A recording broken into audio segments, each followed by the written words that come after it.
Hello everybody, it's Final Rich here with the top 10 albums from 1967. I'm not waiting to do this one, I already have the list. I waited in between 65 and 66. I waited because I thought some other people would join in. Christopher Kibler joined in and Randall Weaver, and as far as I know, that's about it. So, Brother Brian's right, the VC is dying. King Dick is here to try to revive it, but I don't know if I'm going to be successful. Now, the last one I did, it went on a little too long, and I couldn't believe how many fucking brain farts I had. I mean, I couldn't remember Bob Dylan's Highway 61, the album. So, we're going to have a little refreshment on this one, and it's The Streets of Bakersfield. Look at that, man. Look at that car on there. I have no idea what this beer is going to taste like.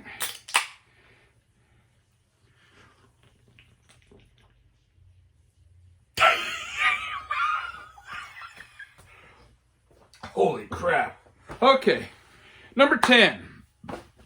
This is an album that is one of the most influential albums in rock history. But it's my number 10, and it's Velvet Underground. The Velvet Underground and Nico, produced by Andy Warhol. This is a reissue. Really good. I'm not going to spend the money for an original.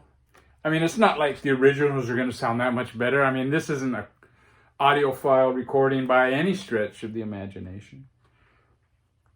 It's a really interesting album. It's got some, straight up pop songs, But some of these songs were written before the Velvet Underground by Lou Reed. Heroin, you got a Heroin right here that he did in 65 for Pickwick. It's in 64, Lou Reed got a job with Pickwick Records, and he was a writer. He wrote this one song, The Ostrich, and they got a band together real quick, studio musicians, called it The Primitives. And The Ostrich was like a takeoff on all these, dance craze songs. And there was one line in that song, put your head on the ground and let someone stamp on it, It didn't take off. But I guess for that song, The Ostrich, Lou Reed tuned every string to the same note, I guess. And John Cale found that very interesting. And I guess that's where they get their droney sound. But yeah, it's Sunday morning. It starts off with a Nico song. There's Nico. Very regular pop song, kind of. She kind of sounds like Lou Reed, if you ask me. Then I'm Waiting for the Man, a song that Lou Reed would do for years after.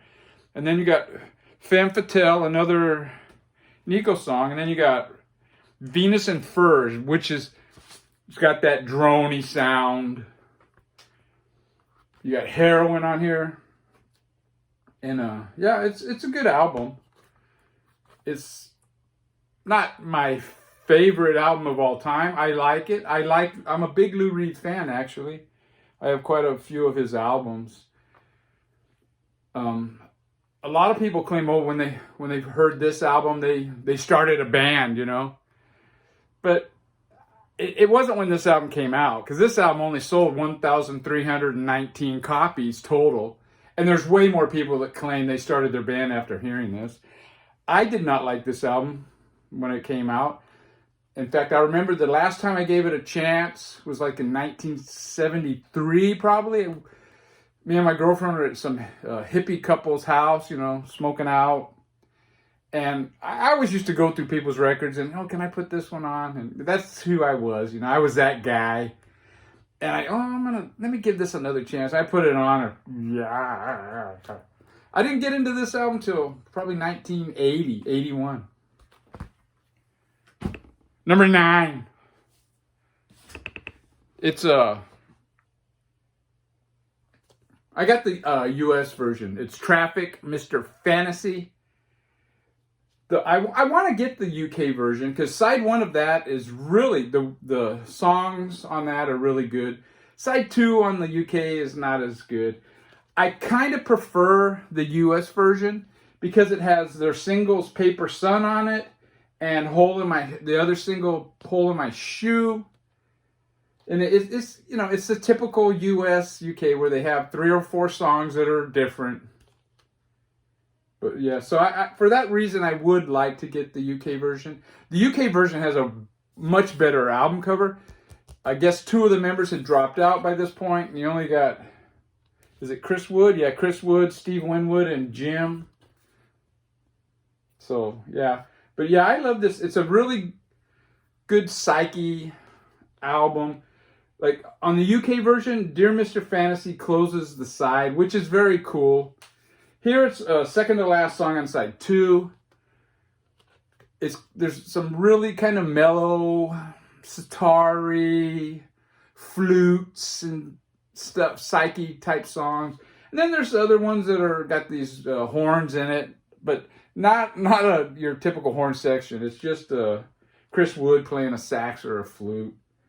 And yeah, I love this album. I love Traffic. Number 8 is The Piper at the Gates of Dawn. This is Pink Floyd's debut album. I didn't know if I said that was Traffic's debut album. I absolutely love this album. It starts off with Astronomy Dome or whatever, Lucifer Sam. The whole first side I really like a lot. Side 2 starts off with Interstellar Overdrive, which is a great song, over 10 minutes. Just a driving, and with Syd Barrett's rhythm guitar. The Gnome, it's okay. Then you got Chapter 24 and The Scarecrow and The Bite. Those songs they're okay. I would have much preferred if they would have put some of their singles on this, but it is what it is. In the UK, they didn't put singles on the albums. This is a first press Israeli copy, which I think, as far as the record is concerned, that's the same as the third press UK. I think it was pressed like in 68, maybe 69. It's an interesting copy, very thin cover. I also, God damn it. I also have this one that came out for Record Store Day. Really nice.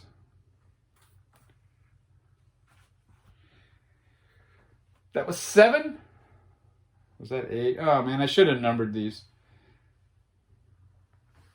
This is 7. The Beatles Magical Mystery Tour. This is it's a good album, man. It has some of the best Beatles songs on it. It's got Strawberry Fields Forever, I Am the Walrus. Side 1, kinda, it's okay, but you got Magical Mystery Tour, which it's a good opening track, but it's not great. I actually like Flying. You got The Fool on the Hill, which it's okay, for a Paul song. But then you got Your Mother Should Know. Paul's always got to have a wanker song on the album. Blue Jay Way. It's an interesting song. It was never one of my favorites, but it's got a really cool psychedelic feel to it. Side 2 is just hit after hit after hit. It's a great album. And what's interesting about this is I didn't realize it at the time, but I bought these stamps, John Lennon stamps, and I guess I put them inside that album, All right. Now my next one. Number 6. Cream. Disraeli Gears. A much better album than Fresh Cream. Fresh Cream, I actually thought some of the songs were kind of weak. And then you had that one, was it Toad? It was a drum solo. This is much better. It starts off, the first 2 songs on each side are just fucking killer rock. Hard rockin' songs. On side 1, it's Strange Brew, and then Sunshine of Your Love. I remember when first time I heard Sunshine of Your Love on the radio, it was like, man, this is great. And then the first two songs on side two are Tales of Brave Ulysses and SWLABR. Now, some of the other songs are they're not as rocking, but it's still a good, I like the album a lot. Side one ends with Blue Condition, the Ginger Baker song. It's kind of interesting. The singing, it doesn't quite go off key, but it verges right on the edge there, you know. But yeah, I like this album a lot. My number 6. At least I hope so. My number 5, another debut. It's the Doors debut. Side one of this is just a perfect side, dude. Starts off with Break On Through. What a great rock and opening song. Soul Kitchen, The Crystal Ship, a slower song, but really good. Then you got 20th Century Fox, and then you got the Alabama song, which is different than everything else, but I think it really works. And then you got the classic Light My Fire, which I remember I was in LA at my cousin's house on New Year's Eve. My mom and dad went out with my aunt and uncle. That they went out whatever on New Year's Eve, and it was me and my brother and my 2 cousins at the house, you know. And we were listening to KHJ, and they had like a countdown. And then, you know, they had it all day, maybe, you know, all weekend or whatever. And then at midnight or whatever, they were going to play the number 1 song of the year. And the number 1 song of the year on KHJ that year was Light My Fire. And I can't argue with that. For me, the only weak spot, surprisingly, is the end. It's 11 minutes and 35 seconds. And it starts out really good, but it starts dragging, and it gets a little boring as far as I'm concerned.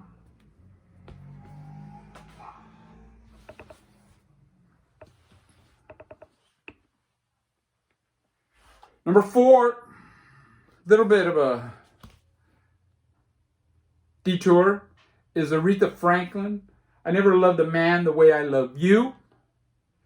It's got the big hit Respect. I mean, and then it goes into Drown My Own Tears, and then I Never Loved a Man the Way I Love You. Now, what happened is Aretha Franklin was on Columbia, and I believe she might have recorded like eight albums with Columbia, but they mismanaged her and mismarketed her. They tried to put her down the jazz vein, and that was actually, quite frankly, that was a genre that was dying. And Atlantic signed her. They sent her down to Memphis, and she recorded I Never Loved a Man the Way I Love You. They did it in one day. And they did one other song. I can't remember which one.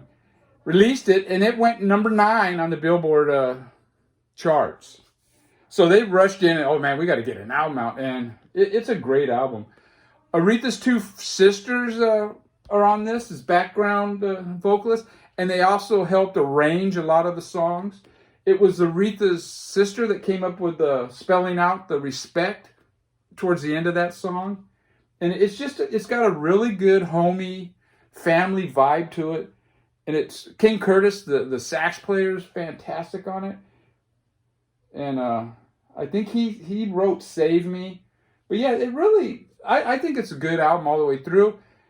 It doesn't really have a bad song as far as I'm concerned. Number 3 is by another artist that he had 2 albums out that year, and it's Jimi Hendrix, Axis Bold as Love. This may be my favorite Jimi Hendrix album. It's definitely the one that I played the most. I remember when I got this. I actually bought this one before his debut. I had heard his debut. I remember when it first came out, my friend Mark Margrave came over to my house and he played it for me. And my initial reaction was, that guy can't even sing, you know? But I turned around on it. I got this album when it came out, and I used to listen to this all the time on the headphones. Stereo is the way to go with this. And yeah, it's just a great album. Actually like side 2 a lot too.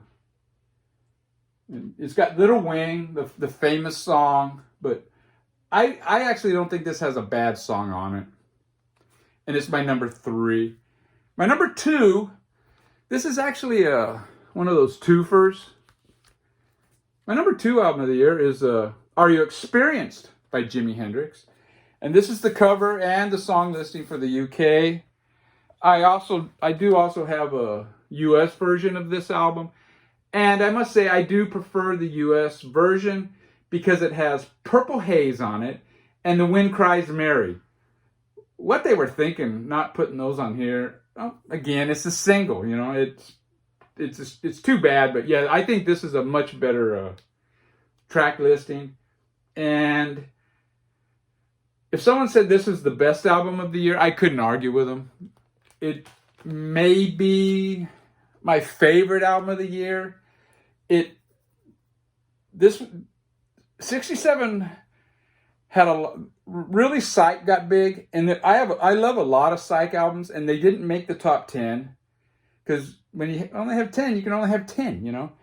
But it was also the year that the guitar, Jimi Hendrix, Eric Clapton, and the power drumming. I meant to mention on the last video, the 66, when I showed the Who.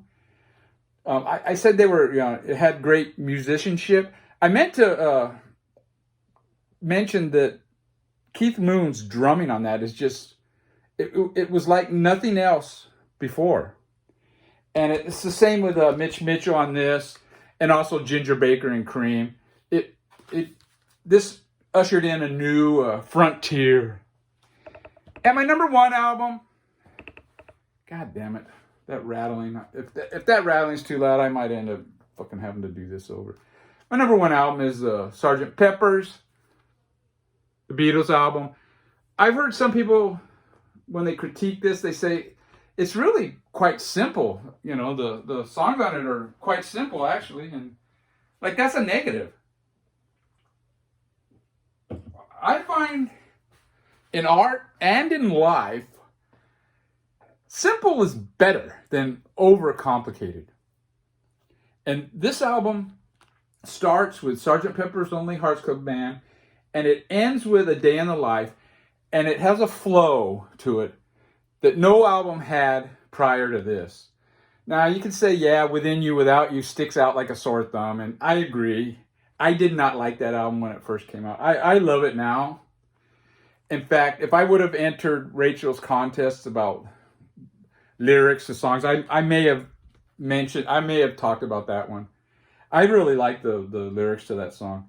But yeah, this album, it's a simple album, but it's got a great flow.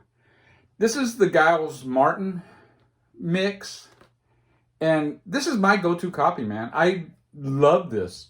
It's a stereo version. You can hear everything. You can hear Paul's bass, you can hear Ringo's drumming, whereas the stereo versions, the earlier ones, and even the original monos, it gets a little muddy. I mean, it's unbelievable, but they did this on 4 tracks. They would record 4 things, and then they would put those all on one track. Record 4 things, put that all on one track. Record 4 things, put that. And that's how they did it. They didn't have no 16-track recording, you know. Not like Brian Wilson with Pet Sounds, you know. That turd. But anyways, this is my number 1 album. It was a game changer. And anybody that was alive and around back in them days, they know what I'm talking about. Rolling Stone, I think it was in the 90s, they started saying that The Revolver was the Beatles' best album, and it was the number 1 album of, you know, the top 500. Now it's Marvin Gaye's What's Going On. Get out of here. That ain't the number 1 album of all time. Anyways, that's my top 10 albums from 1967. And man, I wanted to make this shorter, and it went on 19 and a half minutes. Gee.